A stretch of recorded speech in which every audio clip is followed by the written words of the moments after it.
Ang masasabi ko lang ganito, habang may buhay ka, may pag-asa ka talaga.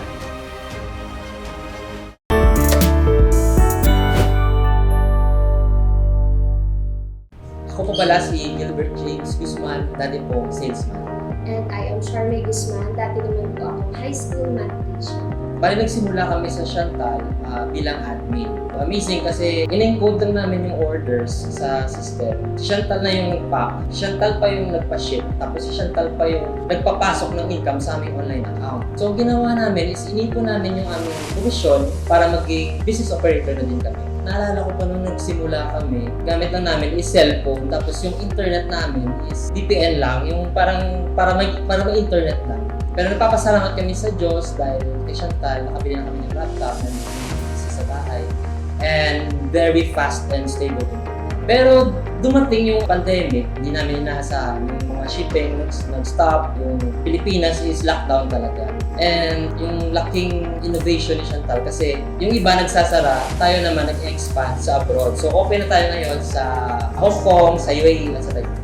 Yes, doon mo talaga makikita kung gaano nagtatrabaho yung company para sa distributors. Yung game changer siguro sa amin na ginagamit namin until now is Facebook ads. Yung talaga yung naging natutulong sa aming business. Alam ko na si Facebook dati before, alam ko na siya. Pero tinuruan kami ni Chantal kung paano papuntahan sa Facebook. Actually, hindi lamang po tayo pwedeng kumita sa Facebook. Available na din tayo sa ibang platforms which is yung TikTok, yung Shopee, at saka yung Facebook. Tapos yung masasuggest ko na hidden gems na ginagamit namin is si Canva. Kasi sa mundo tayo ng advertising. Kailangan natin ng magandang creatives para may post natin sa social media. So the best pa na may offer Chantal kasi nagpo-provide siya ng high quality images, high quality videos na pwede mo na lang i-edit mo na lang sa Canva yung preference, tapos pwede mo na ma-post yun sa online and pwede mo na ma-ads. Consider yourself as the customer if you are the seller. Ilagay po natin yung sarili natin sa lugar ng mga customers. Kami po kasi kapag nag-ads po kami, direct to the point po kami, walang paligo-ligo, hindi po kami into false advertising.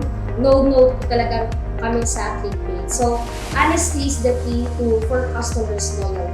Ang goal lang talaga namin is makatry ang customers ng mga products na Chantal. Yun talaga yung pinaka-goal namin. Kasi in our experience, once na matry lang nila yung products, kusa silang magre-reorder. Meron akong client one time sa abroad siya, nag-try lang siya ng health products ni Chantal. Then, nagulat na lang ako, pati yung nanay niya, yung pinsan niya, pati yung friend niya, in-orderan niya na rin. And this customer is always ordering every month consistently. Nananatili kaming in trend sa mga competitors namin. Kasi Chantal talaga yung susi sa lahat. Gumagastos si Chantal sa product research, kung ano yung market trend, ano yung mga updated sa technology like sa apps and tools na pwedeng magamit namin, malaking tulong sa aming mga distributor sa pagmamarket. Yes, actually si Sherman po umabot na siya sa pagpunta sa abroad, sa Vietnam, sa South Korea, para po ma-update kami mga business operators and balik ahead po kami dun sa mga competitions sa Facebook advertising, TikTok, Shopee, sa lahat. And what's new on dropshipping and e-commerce. Sa mga nag-a-ads na sa Facebook, siguro alam niyo na na-experience na ito, na ganda ng ads mo. Ganda, tumatakbo, magsisales, nagpo-convert, tapos income pumapasok. And one day, pag-gising mo, pag-open mo, pumula na. Wala na. Kill na pala yung page mo. Kill na pala yung ads account mo.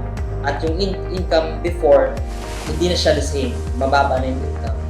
So yung naging setback nun sa amin is nag-stick kami in one platform. Tapos pag-one lang kami lahat, hindi naman pwedeng ipatawag namin yung company pababa dito sa Bacolod para lang mas resolve yung concern namin. Yung ginawa namin is dapat maging resourceful ka lang talaga. Isahin mo yung Facebook advertising policies kasi baka may nalabag ka lang or nag-update lang si Facebook. And yung sinabi ni Chairman, always have a backup. Dapat meron kang backup na Facebook page, backup na ads account, syempre backup na capital. Speaking of capital or income, si Chantal kasi yung company ni Sir ay hindi lang nag-training sa atin. Tinuturuan din tayo regarding financial literacy. So kung ikaw kumikita ka na sa e-commerce, sa dropshipping, kailangan yung income mo, kumukurot ka doon. Kumukuha ka doon for scale up, or kaya hindi ka mag-dependent doon sa iisang social media platform lang. i-invest mo siya into other social media platforms. Meron tayong TikTok, Lazada, Shopee. Yun, i-scale mo lahat yung income mo and then kumurot ka. Yung quote ko dyan is, where attention goes, money flows. Before pandemic, yung niche namin is beauty products. Pero dumating na yung pandemic, yung attention ng tao na-focus na sa health. So yung ginawa namin, nag-adjust kami, nag-shift kami from beauty products to health products. Kasi, diba, sino naman yung magpapaganda, i-lockdown. Yes, and after pandemic, syempre yung mga tao may trabaho na ulit, kumikita na, gusto na ng tao na magkaroon ng side hustle or extra income. So, si Chantal, hindi lang siya nagbibigay ng physical products. We also have opportunity just like now, pwede natin i-offer si Chantal dun sa mga kaibigan natin kakilala na nais din mag-dropshipping at saka mag-e-commerce. Motivation is not the key. Discipline is. Kasi kailangan mong talagang gawin yung mga dapat mong gawin. Kung gusto mong maging successful sa e-commerce, dropshipping business, kailangan talagang mabilis mag-respond sa mga inquiries kasi maunahin ka ng iba. Dapat gumawa ka ng mga bago at innovative na marketing creatives na pwedeng makakuha ng customers. Kailangan mo ring mag-follow up every day ng mga clients. And kailangan mo mag-post talaga sa iyong business page araw-araw. Kasi hindi lahat ng motivated talaga signal na kayang gawin ng mga yun. Yung company kasi natin, napaka-generous po talaga yung regarding us sa distributors or magiging business operators.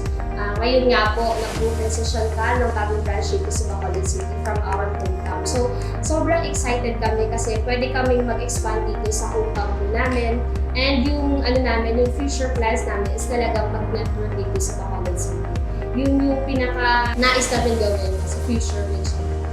Siguro yung nakaka-excite na part kasi meron kami mga kasamahan dito sa Bacolod na qualify sa Korea trip. So, posible pala siya. Excited kami sa mga trips naman sa 2024, especially sa Boracay. Sa May, so focus lang tayo sa business. Focus natin gawin talaga natin si Chantal kasi 2024 na, di ba? Hindi ka pa nakasabay sa 2023.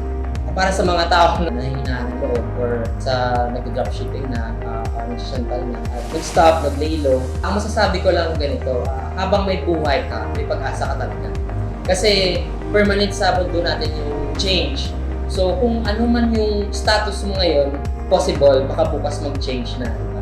At always nating circle yung ating environment ng mga tao na same ng goal, kung anong gusto mong mag-goal. Siyempre, kung gusto mong maging tambay, i-circle mo yung environment mo ng mga tambay. Gusto mo naman na mag-inom, circle ka sa mag-inom. Pero kung gusto mo maging successful, dapat sumama ka sa mga successful, especially sa dropshipping, sumama ka sa mga tao na experience, may mga napagdaanan. Kasi yung mga tao successful sa buhay, hindi sila madamot. I-share nila yung mga experience nila, para sila nakabangon from their hardships. And yun lang talaga, habang may buhay, may pag-asa.